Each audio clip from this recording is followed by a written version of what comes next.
बिस्मिल्लाहिर्रहमानिर्रहीम अस्सलाम वालेकुम एवरीवन। आज हम स्टार्ट करेंगे elements of function testing. So what are the elements of function testing? They are the active and passive rotatoric movements, translatoric joint play movements, resisted movements, passive soft tissue movements and additional test. So active and passive movement से हमें क्या पता चलता है? हमें ये पता चलता है कि लोकेशन किसी डिस्फंक्शन की लोकेशन कहाँ पे है, कौन से टाइप का डिस्फंक्शन है। और ट्रांसलेटोरिक जॉइंट प्ले मूवमेंट से हमें ये अंदाजा होता है कि आया इसमें कोई एक्स्ट्रा कोई आर्टिकुलर लीजन है, कोई या फिर कोई नॉन आर्टिकुलर लीजन है। सही है। रेजिस्टेड मूवमेंट जो है वो हम हमारे जो न्यूरोमस्कुलर इंटीग्रिटी होती है उसको टेस्ट करती है। पैसिव सॉफ्ट टिश्यू मूवमेंट्स जो है ये हमारे सॉफ्ट टिश्यू को डिफरेंशिएट करते हैं फ्रॉम अ जॉइंट के आया ये कोई जॉइंट का मसला है या सॉफ्ट टिश्यू का है। अगर सॉफ्ट टिश्यू है तो फिर किस टाइप का सॉफ्ट टिश्यू लीजन हुआ है। सही है। And then we perform some additional test, like उसमें हम अर्गोनॉमिक्स उसकी चेक कर सकते हैं, हम जो है उसके एंड्योरेंस चेक कर सकते हैं। सो कुछ एडिशनल टेस्ट है, हम जो है वन बाय वन इन सबको हम पढ़ेंगे अब। अच्छा जी, the first one is active and passive rotatoric movements. Active movements जो है इसमें हमें पेशेंट की cooperation, upper and lower motor neuron की integrity and normal muscle and joint function required होता है। सही है। अगर इनमें कोई भी, अगर जॉइंट में कोई डिसफंक्शन है, मसल में कोई डिसफंक्शन है, न्यूरॉन की इंटीग्रिटी सही नहीं है या पेशेंट कोऑपरेट नहीं कर रहा, तो इसका मतलब है कि एक्टिव मूवमेंट्स में कोई ना कोई डिसफंक्शन है। सही है। अच्छा, एक्टिव मूवमेंट से हमें जो है लोकेशन का पता चल जाता है, टाइप ऑफ डिसफंक्शन का पता चल जाता है कि आया ये कोई हाइपोमोबिलिटी है, कोई हाइपर मोबिलिटी है या किसी और टाइप का कोई डिसफंक्शन है। सही है। एज वेल एज हमें सेवेरिटी का पता चल जाता है। सही है। अच्छा जी, क्योंकि हमारे एक्टिव मूवमेंट्स में हमारे जॉइंट्स एंड सॉफ्ट टिश्यू दोनों स्ट्रेस होते हैं, इसलिए इसको डिफरेंशिएट करने के लिए कि आया ये जॉइंट है या फिर सॉफ्ट टिश्यू है, तो इसलिए डिफरेंशिएशन के लिए जो है हम फिर फर्दर टेस्ट परफॉर्म करते हैं। स्पेसिफिकली हम जो है पैसिव मूवमेंट्स परफॉर्म करवाते हैं। सही है।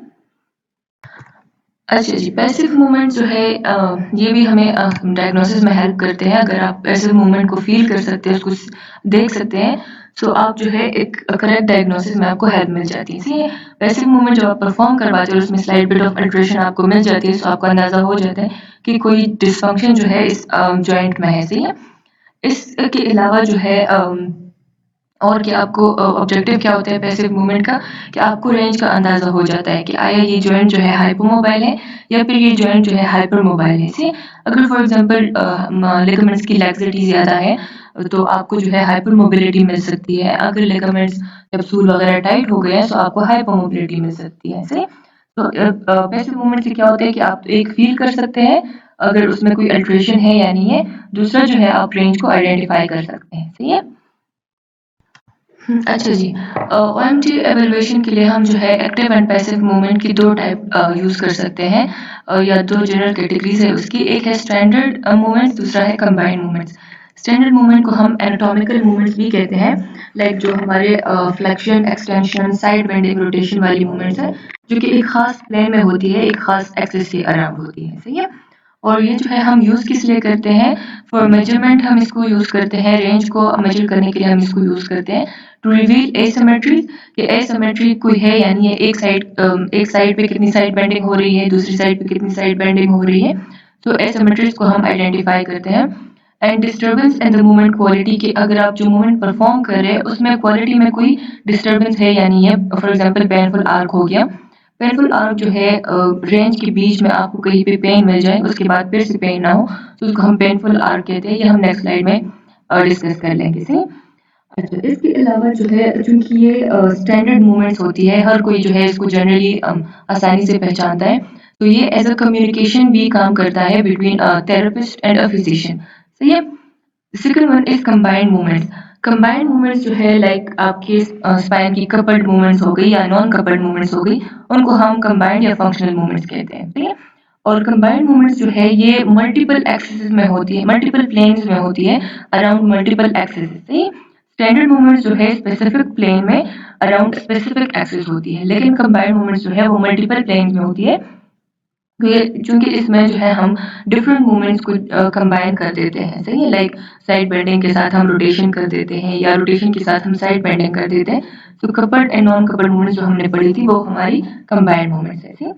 और ये हम कब यूज करते हैं for understanding and analysing the exact mechanism of injury कि आखिर कोई कौन सी चीज है जो पेशेंट को पेन दे रही है या पेशेंट को जो है डिस्कम्फर्ट दे रही है सही है। So, उस एग्जैक्ट चीज को आइडेंटिफाई करने के लिए जो है हम कंबाइंड मूवमेंट यूज करते हैं ठीक है। अच्छा जी। और इसमें जो है पेशेंट के जो चीफ कंप्लेंट्स होते हैं ना उसको हम जो है रिप्रोड्यूस करते हैं सही।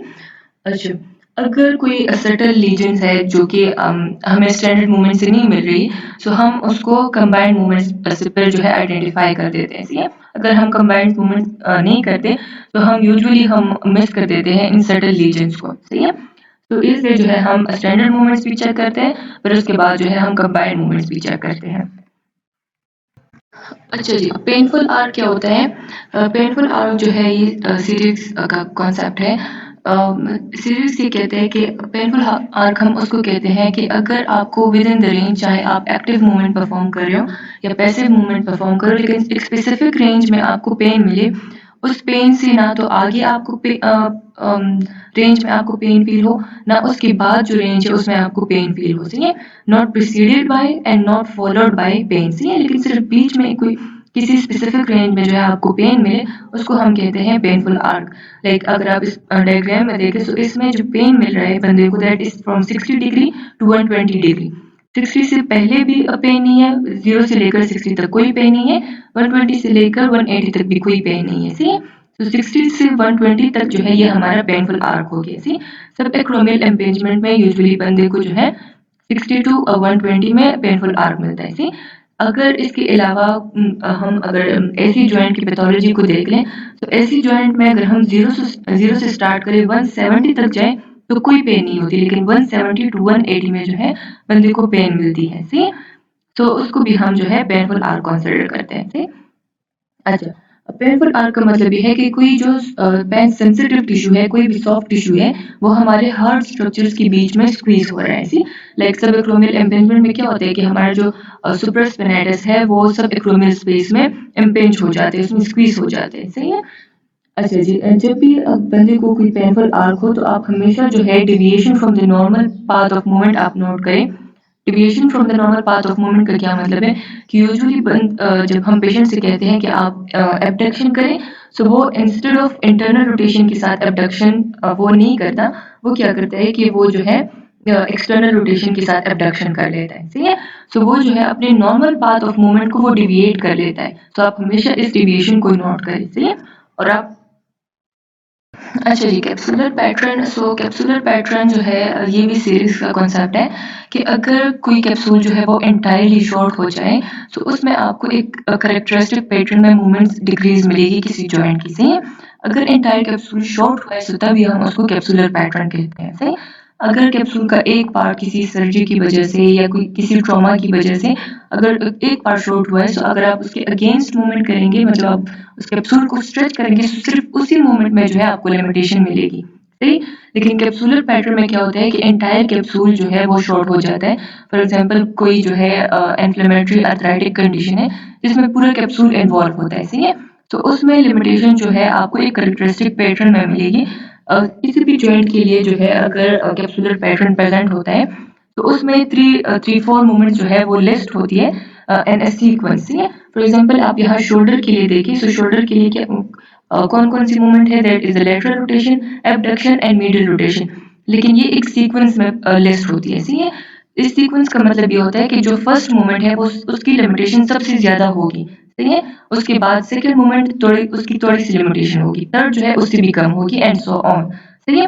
तो अगर शोल्डर के लिए आप देखें तो इसका मतलब है कि शोल्डर के अगर कोई शोल्डर में कैप्सूल जो है वो टाइट हो गया है एंटायर कैप्सूल जो है वो इन्वॉल्व हो गया है कैप्सूलर पैटर्न जो शोल्डर का होता है तो उसमें सबसे ज्यादा लिमिटेशन आप लोगों को लैटरल रोटेशन में मिलेगी। उसके बाद जो है एबडक्शन में थोड़ी बहुत लिमिटेशन मिलेगी एंड सबसे लीस्ट लिमिटेशन जो है या डिक्रीज रेंज जो है वो आपको मीडियल रोटेशन में मिलेगी सही है। इसी तरह अगर आप एल्बो के लिए देखें तो उसमें ज्यादा लिमिटेशन आप लोगों को फ्लेक्शन में मिलेगी और कम लिमिटेशन जो है वो एक्सटेंशन में मिलेगी सही। इसी तरह अगर रिस्ट में देखें तो उसमें flexion and extension equally limit होते हैं ठीक है। तो हर एक जॉइंट के लिए जो है अपना एक कैप्सुलर पैटर्न होता है जिसमें उसकी अपनी एक कैरेक्टरिस्टिक पैटर्न में उसकी मूवमेंट्स की लिमिटेशन हो जाती है, सही है। सो अगर किसी ट्रॉमा सर्जरी की वजह से कैप्सूल का एक एक पार्ट जो है वो शॉर्ट हो गया, तो उसको हम कैप्सूलर पैटर्न नहीं कहते, बल्कि जब एंटायर कैप्सूल शॉर्ट हो जाता है तो उसको हम कैप्सूलर पैटर्न कहते हैं, सही है। अच्छा जी, टेस्टिंग रोटेटोरिक मूवमेंट्स। सो आप क्या करते हैं कि एक्टिव मूवमेंट्स परफॉर्म करवाते हैं सेवरल टाइम्स, और आप उसको ऑब्जर्व करते हैं बैक से भी, फ्रंट से भी, साइड से आप उसको ऑब्जर्व करते हैं, सही है।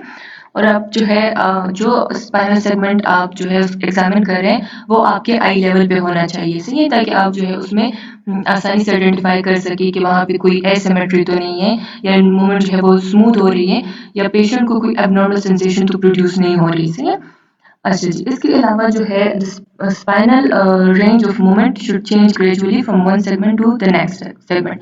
आप कोई भी मूवमेंट परफॉर्म कर रहे हैं, चाहे वो फ्लेक्शन है, एक्सटेंशन है, साइड बेंडिंग है, लेकिन हर एक सेगमेंट जो है वो ग्रेजुअली एक दूसरे के बाद मूव होना चाहिए, से पहले एक सेगमेंट मूव होता है, फिर उसके बाद दूसरा, फिर तीसरा। लेकिन अगर आपने नोट किया कि एक सेगमेंट जो है वो या ज़्यादा मूव हो रहा है, या फिर एक सेगमेंट जो है वो कम मूव हो रहे हैं, नेक्स्ट वाला सेगमेंट मूव हो रहा है, तो इसका मतलब है कि वहाँ पे कोई डिस्फंक्शन है, कोई एनोमली है, सही है।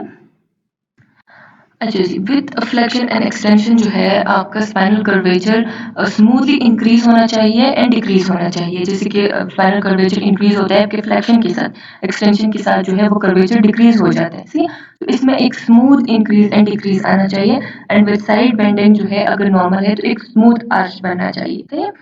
अगर हाइपर मोबिलिटी है किसी सेगमेंट पे तो वहाँ पे एक शार्प बैंड बनेगा, ना कि एक स्मूथ बैंड होगा, सही है, शार्प बैंड बनेगा। अगर हाइपर मोबिलिटी ज़्यादा है तो इसका मतलब है कि वो सेगमेंट मूव नहीं होगा, वो बेंड नहीं होगा, तो वो बिल्कुल फ्लैट रहेगा या स्ट्रेट रहेगा, सही है। अच्छा, अब एक्टिव मूवमेंट टेस्टिंग को जो है आप मॉडिफाई भी कर सकते हैं, ताकि आप लोकलाइज कर सके कि किस रीजन में स्पेसिफिकली मसला है, सही है? तो आप मूवमेंट को थोड़ा सा स्पेसिफिक बना देते हैं। फॉर एग्जाम्पल, अगर आप पेशेंट से कहते हैं कि आप सर्वाइकल फ्लेक्शन करें और फ्लेक्शन में उसको पेन है, सही है? फिर ये आइडेंटिफाई करने के लिए कि आए ये अपर सर्वाइकल स्पाइन है या लोअर सर्वाइकल स्पाइन है, तो आप मूवमेंट को थोड़ा सा मॉडिफाई कर देते हैं, आप स्पेसिफिक बना देते हैं मूवमेंट को। कैसे स्पेसिफिक बनाते हैं कि आप क्या करते हैं कि आप अपर सर्वाइकल स्पाइन जो है उसको एक्सटेंड कर देते हैं, and then you ask the patient to flex, सही है। अब अगर पेशेंट फ्लेक्स कर रहे हैं और उसमें पेन जो है ना रिप्रोड्यूस हो रहा है, ना पेन जो है वो इंक्रीज हो रहा है, इसका मतलब है कि कोई मसला जो था वो अपर सर्वाइकल स्पाइन में था, क्योंकि अब वो स्टेबलाइज है, तो पेन जो है वो ना पेशेंट को पेन रिप्रोड्यूस हो रहा है ना इंक्रीज हो रहा है, सही है। तो इसी तरह जो है हम हर सेगमेंट के लिए मूवमेंट को स्पेसिफाई कर देते हैं, ताकि हम आइडेंटिफाई कर सके कि किस रीजन में मसला ज्यादा है, सही है। अच्छा जी, जब भी पॉसिबल हो तो एक्टिव मूवमेंट के बाद जो है आप थोड़ा सा ओवर प्रेशर दे दें, जेंटल ओवर प्रेशर या ओवर स्ट्रेच आप दे दें, एक एडिशनल स्ट्रेच दे दें। इससे क्या होता है कि इससे आपको अंदाज़ा हो जाता है कि आया इसमें एक जॉइंट इन्वॉल्व है कि नहीं है, जॉइंट की वजह से लिमिटेशन आ रही है कि नहीं है। नॉर्मली जब आप ओवर प्रेशर देते हैं ना, पैसिव ओवर प्रेशर जब आप देते हैं, तो आपको रेंज में थोड़ा सा इंक्रीज मिल जाता है then the corresponding active movement, ठीक है। फॉर एग्जाम्पल, आपने फ्लेक्शन पेशेंट ने फ्लेक्शन परफॉर्म करवाई, फिर उसके बाद आप जो है उसको थोड़ा सा ओवर प्रेशर देते हैं और भी फ्लेक्शन में लेके जाते हैं, तो नॉर्मली आपको पैसिव जो रेंज मिलती है वो ज़्यादा मिलती है as compare to the active range, ठीक है। लेकिन अगर आपको रेंज में कोई इंक्रीज नहीं मिल रहा, या उसमें बहुत कम इंक्रीज मिल रहा है, इसका मतलब है कि कोई जॉइंट स्ट्रक्चर है जो कि लिमिट कर रहा है मूवमेंट को, सही है। अच्छा जी, the next one is localization test. So localization test जो है ये क्या करते हैं कि ये पिन पॉइंट आपको बताता है कि किस लोकेशन पे लीजन हुआ है, किस लोकेशन पे जो है डिस्कम्फर्ट है, सही है। सो ये जो है एक तो आपको ये बताते हैं कि सिम्टोमेटिक मूवमेंट डायरेक्शन कौन सी है, मतलब कि किस डायरेक्शन में मूवमेंट जो है वो बंदे को सिम्टम दे रहे हैं, आए वो फ्लेक्शन में है, आए वो एक्सटेंशन में है, या वो किसी कंबाइंड मूवमेंट में है, सही है।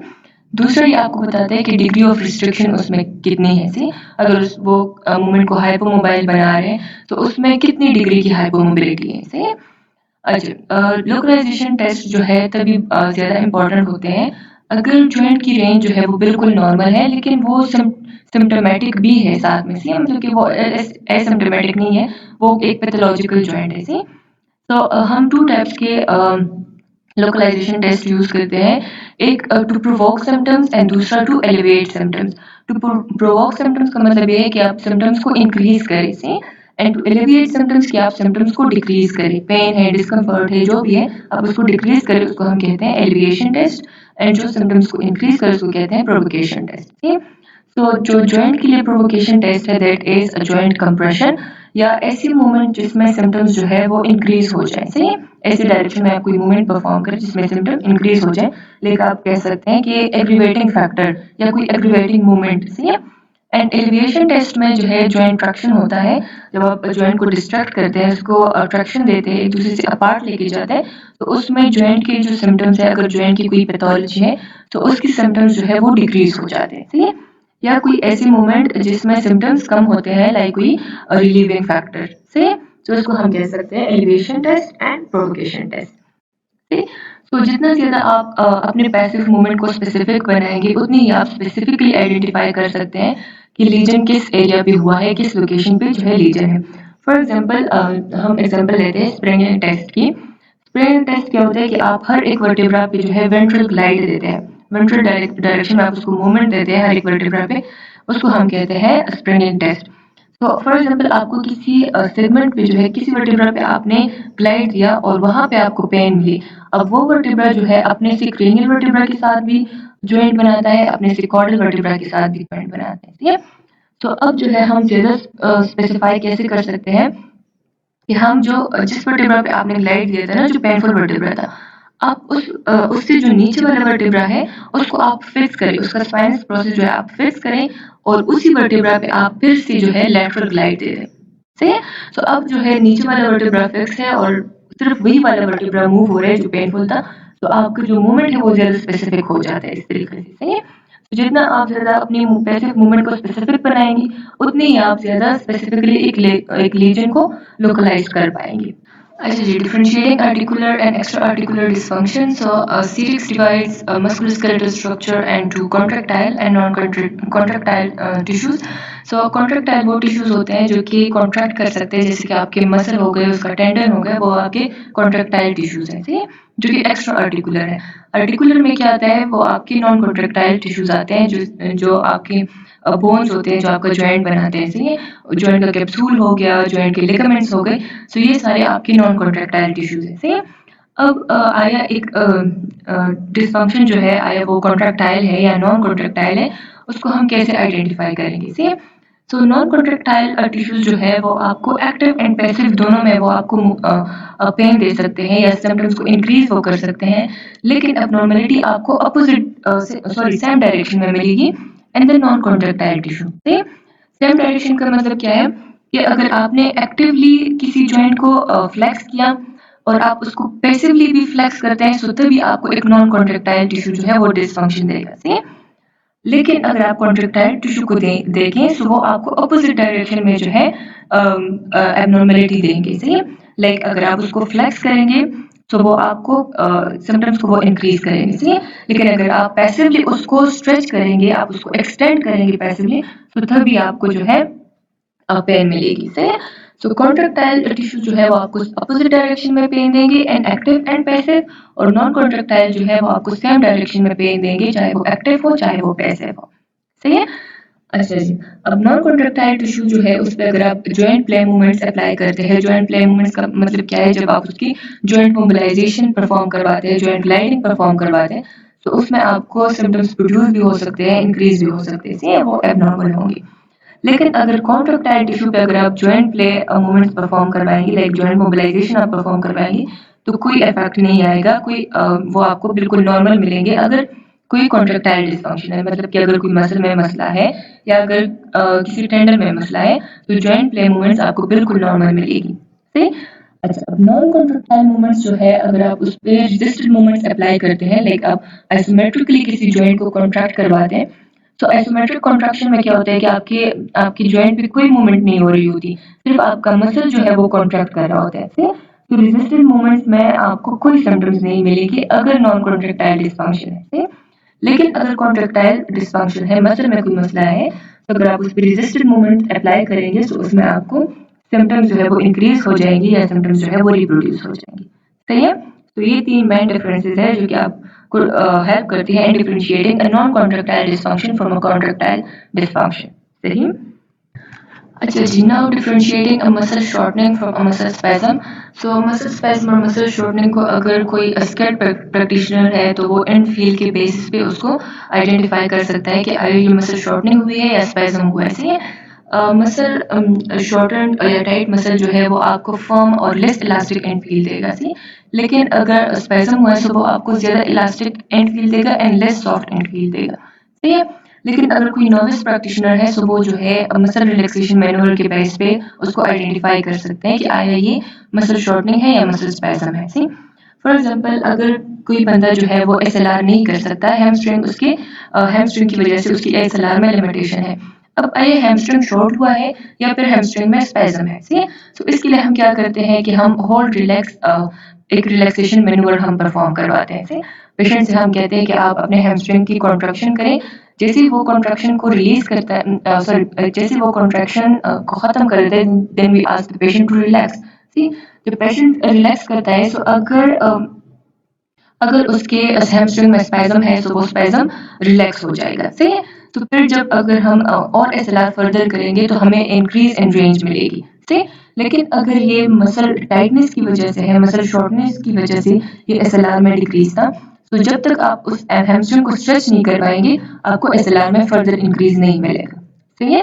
तो इस बेसिस पे आप डिफरेंशिएट कर सकते हैं कि आया ये मसल शॉर्टनिंग है या मसल स्पैज़म है। दो मैनूवर्स हैं। फर्स्ट आप एनफील्ड को टेस्ट करें, उसके बेस पे आइडेंटिफाई करें। अगर उसके बेस पे नहीं हुआ तो then you apply muscle relaxation manoeuvre, सही है।